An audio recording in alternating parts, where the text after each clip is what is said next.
Good morning, YouTube. Today is Friday, May 31st. Last day of May, boys. No one told me it was Orange Day. How we doing? Doing good, man. You got that problem. It's like the blue dress, black dress kind of thing, gold dress. This is a red shirt. Okay. Drop your comments in the chat if Tom is wearing a red or orange shirt. We can compare it to Anthony right above him. Pretty similar. I'm going to call it orange. Can't believe we're at the end of May, though. Yeah, I got one more thing to talk about these shirts with. Okay. You're not in Pittsburgh, but it is 45 degrees, and Anthony is outside with a short sleeve shirt on. If you're not paired up with a tough loan officer, give Anthony a call this weekend. That's It is true. beautiful out here. I was in Pittsburgh yesterday, though, and I was shivering walking out to the car. The Southern blood happens quick. So, yeah, I like the 80s better than the 60s. I'm going to be honest. We haven't even sniffed 50s yet today, Ryan. He is out there. Can't even tell he's shivering. Guy runs hot, man. He runs hot. Beautiful out here. I like this one. He's sweating in the snow. What are you talking about? There. But before we get going today, we do have to start the show with a consumer report. I'm sure everyone's like this. I'm sure everyone's got a group chat with their friends, with the boys, with the girls, whatever it may be. Our group chat was popping off yesterday with Mr. Tom Burko hitting us with maybe the deal of the year that I had no idea about. So, Tom, fill everyone in with the greatest deal of the year.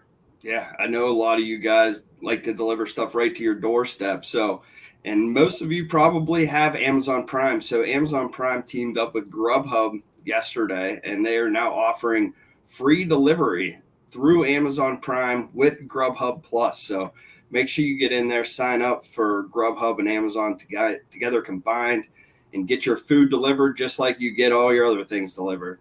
I think it is $129 value. You go to amazon.com/Grubhub to get there.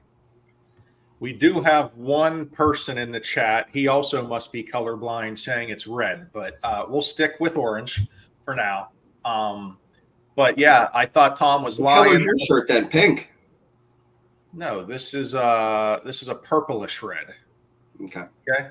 We'll pull out the color wheel for you and we'll figure it out on Tuesday. Okay. But for now, we're going to call it orange. But yeah, I went on the old Amazon last night, signed up, boom, all my delivery fees on Grubhub are just a big slash through it. So we're going to give that a try. And I've never really went on Grubhub too much. I've always been DoorDash or Uber Eats. And when I went in there to see the delivery fees, they're all slashed. I didn't realize they started at $8 either on Grubhub. So I swear everyone said $7.58 //0. So it's pretty nice. Maybe that's just their marketing ploy that now that it's $0, they make it look higher. Fair enough.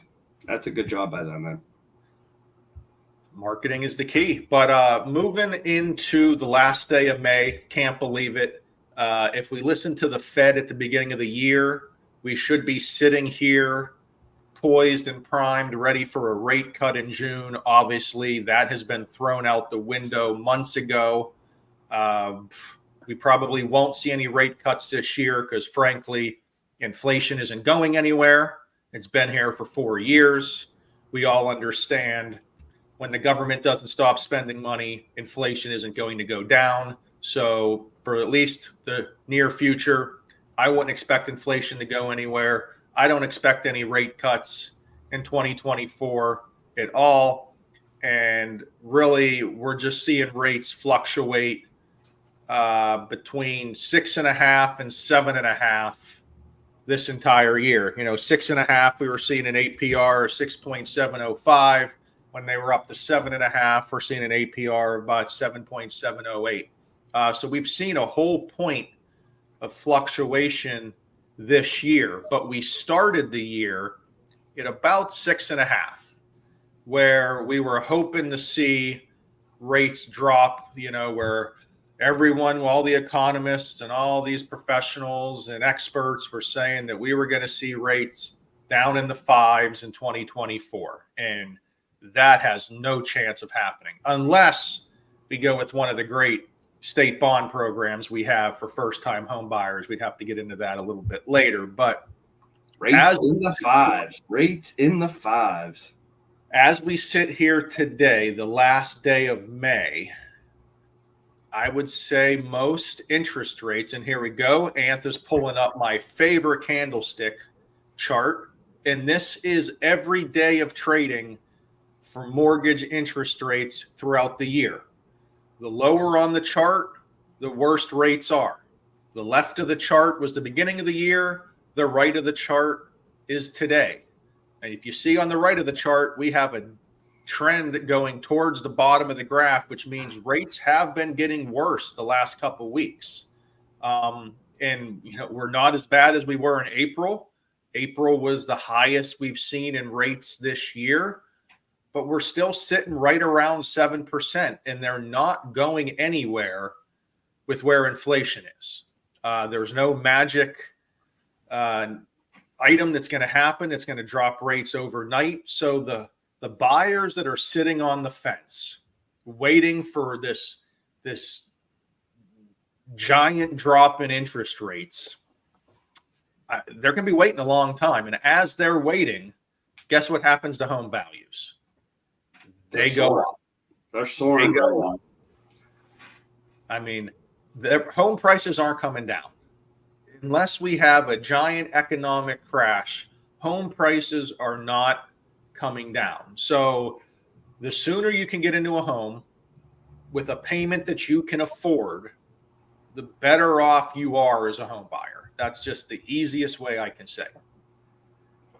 No, yeah, I think in looking at this graph too, I mean, you do see the trend downwards from the beginning of the years, but there's only a few days in there with green where it shoots back up to kind of recover us. So if it weren't for those, 3-4 days in there shooting back up, we'd be in a lot of trouble. It could be a lot worse than this. So something to keep an eye on there. It is trending in the wrong way, and I don't expect us to get that rate cut either, Rye. No. And this is from MBS Highway.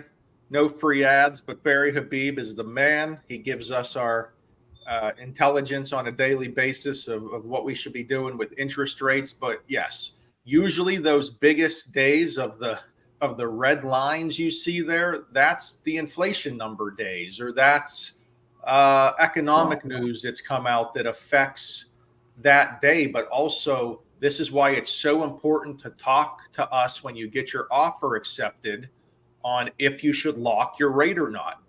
There can be a difference in interest rates from in the morning to at night. There can be a difference in interest rates from yesterday to today. They don't stay the same every day.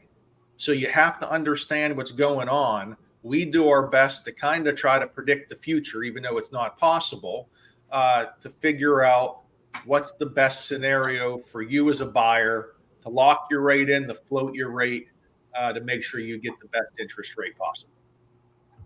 No, 100%. That's some good tips. What we do around the rate aspect of our job. Yeah, because I think that's the biggest misconception about pre-approval. And Anth, I know you talk about this all the time. When we send out those estimates at pre-approval, a lot of buyers just assume that's their interest rate. But at pre-approval, you don't lock in your interest rate. That's just an estimate of where rates are today. We keep hearing about pre-approvals that buyers don't get estimates. I think that's a little bit crazy. How you get pre-approved without an estimate doesn't make any sense to me. But the interest rate you see at pre-approval is more than likely not the exact interest rate you're going to get on your mortgage. No, definitely not. I mean, the rates fluctuate 3 to 4 times daily. It's tough to gauge exactly what that rate's going to be until they have an accepted offer on a property, because now we have a transaction to actually lock in on. So once we lock in that rate's going to be based on that day's pricing that we're locking it in. Ultimately, the client's going to have additional options such as buy downs and things like that. But the misconception of what they get at pre-approval to what they get when they actually get an accepted offer is it's not going to be the same, unfortunately. And somebody that's shopping, you want to do it all in the same day, when you're ready to lock. I mean, shopping over a 2-week span and then looking back at the one from 2 weeks ago, saying, "Oh, well, this rate might be higher because I'm getting a lower rate now." Well, you got to check back because all those rates changed. So yeah, it's definitely not going to be the same as pre-approval to when you lock it in. So Absolutely. So real estate agents, don't go off of 2-week old estimates. Hey, you got an estimate from us 2 weeks ago. Now they finally went and shopped around and you're comparing. You have to go back and get everything the same day. It's why to our realtor partners, we send you our interest rates out twice a day because they're constantly moving from that first rate in the morning to that last rate update we send out in the evening. They can be different depending on the market in that day. I mean, some of these days we're seeing a 0.25% difference change just in one day. And the most up-to-date information is by far the best information. Yeah. I love those rate updates that we get now coming out from West Penn to our partners. I think it's a great update and great way to show them kind of where we're at in comparison to everyone else online and in the field out there. Yes, sir. We got any big plans this weekend, boys? I got the guru coming to stay with me this weekend. We're going to golf tomorrow. Love that. Anth, I think you mentioned last day of school where you're at. So you're muted. So don't talk while you're muted, old man. last day of school, man. Kids are going to want to do something. So didn't Okay. finalize a plan yet. Okay, well, let's whisper. Let's get down to it real quick. I know Tom is a future parent or a current parent, a future parent with a kid that's going to be in school at some point, God willing. Is this a happy day for parents? Is this a dreadful day for parents? What's the summer like when you have teenagers? Working with your kid. So it's good, man. It's all good. I would say it's a happy day. I don't know. It's a Little happy guy's day for not in the school kids. yet, but I'd say a happy day. Yeah, Yeah, it's a happy day for the kids, but you got to keep them occupied, man. So Tom, for future, you're gonna have to keep them occupied because kids they want to do stuff. Perfect. So while you're working, they still want to do stuff. I guess I should start planning out my retirement now. Yeah, hey, we'll give it a week or two until Anthony's like, I can't wait till these kids go back to school. Driving me insane. Go learn something. Get out of here. Hey, All right, I'll fellas. bring it. Well, have a great weekend. Real estate agents, you know where to find us if you need us. Everyone, enjoy the sun. See you guys. God See ya. bless.